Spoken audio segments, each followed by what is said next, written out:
And you had briefly brought up a little bit about fair pay and entrepreneurship. And I'm interested in both, but specifically I want to talk about fair pay. Last year, you had invited me to an event at the University of Washington where Lilly Ledbetter was there. And Lilly Ledbetter Act was the first act that President Obama signed in, basically eliminating the,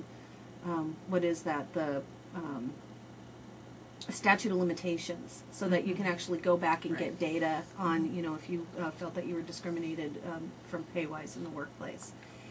And it was interesting to me that she brought up some really great points, that this isn't an issue about women not getting paid enough. This is a family issue, because if you're not getting paid fairly, then you're going to become more of a burden on your family financially as you get to be older, and it's a difficult issue for entire families. So what are some things that are going on that you're involved with as it relates to fair pay? Well, in talking about that, I want to clarify some things, and I want to emphasize what you talked about with how this might affect families, because women are half the workforce right now, and women are co-earners in 2/3 of marriages, and many of them moms, and so this is indeed a family issue, especially in the recession. There's been a lot of attention to how many men have lost jobs in the recession, and that's even more of a reason why we need women making higher wages. I also want to clarify there are issues around the wage gap and fair and equal pay, and those are two different things, although they can be.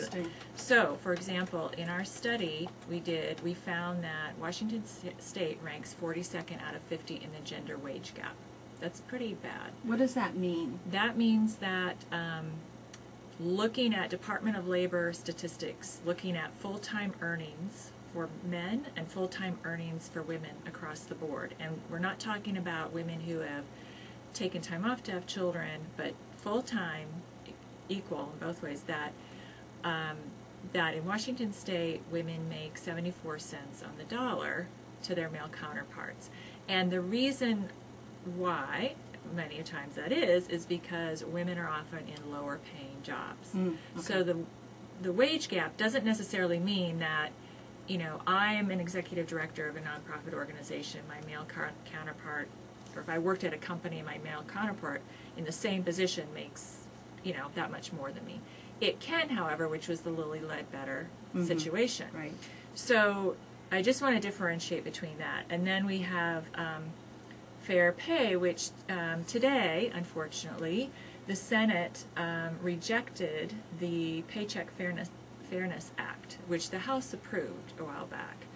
And this is federal government? Right. Senate? Okay. Right, which would close loopholes from the Equal Pay Act of 1963 and end pay discrimination. So those are two different things, and both of them go on. In every sector, women still are paid, just don't have pay equity. Even childcare, where it's female dominated, they make 90% of their male counterparts.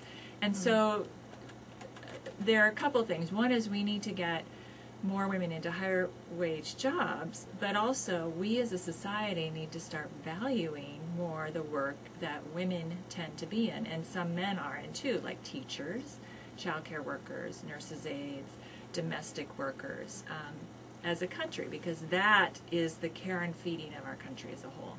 What is the argument, just so that I can understand, why would there be opposition to things like fair pay? Is it strictly a financial issue? Or do you think there's stereotypes and biases? I have no idea, honestly. I mean, I was shocked to get this information today that this was defeated. So that's a good question to pose to some of those lawmakers in particular, and I don't know who voted against it.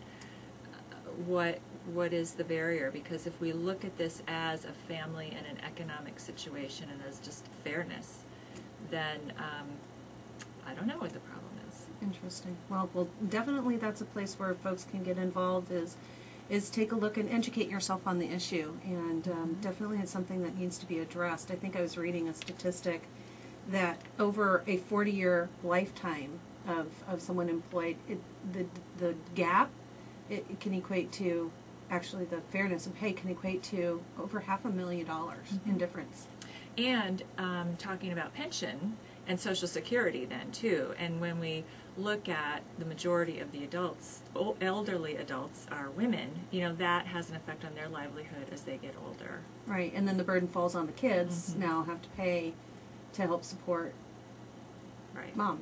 Right. Interesting, and women live longer, generally speaking, than men, so it could be a crisis for us as our baby boomer generation gets older. Right, and one of the things we're doing in response to that is funding, last year we funded a group that was working on legislation that would provide more career pathways for child care workers and better wages for child care workers. So we're looking for efforts that will help address this very issue. Do you think as you look into next year and the year after, I mean, nonprofits are going to have a really rough go as governments and organizations are starting to really pare down how much money are going to these programs. We're going to be relying a lot more on the private sector, which you work a lot with the private sector. What do you think is going to be the big challenge for your organization, organizations like yours, and how are you kind of combating that? Well, people and groups have been feeling this for a couple of years now, and it affects us in a couple ways. One is we raise every dollar that we give out as a foundation, so, you know, we haven't fortunately had to lay off people or had severe kind of cutbacks like that. Many people in this area are incredibly generous and have really, really stepped up. You know, that could still happen. We, you know, have people who are holding back a little bit. And how that affects us then is that we cannot respond as adequately to the organizations who come to us.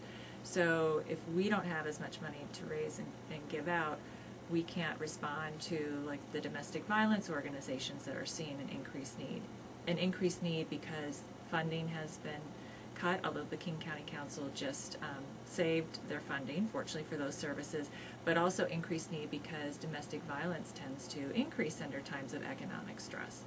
So I know that there's a lot of creativity going around in nonprofits to figure out what's their priority, how can they make do, how can they collaborate.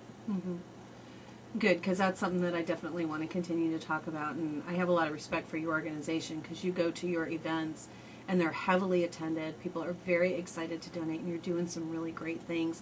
We've just got a couple minutes for the break, but we're going to definitely talk a little bit more. I want to hear about the entrepreneurship, and I want to hear some stories. I know you've got some really great ones. I know when we were at the event last year, the what do you call your events? I'm sorry. Well, we have a breakfast called Amplify, which is in the fall. We just had ours. Yeah, that was an incredible event. And I mean, there wasn't a dry eye in the house. I mean, the stories that we were hearing from these women were just so inspiring. And so we want to hear some of those stories. So you're listening to Walk the Talk with Kim. I'm here with LeAnne Moss of Women's Funding Alliance. Come on back to KKNW AM 1150 Alternative Talk.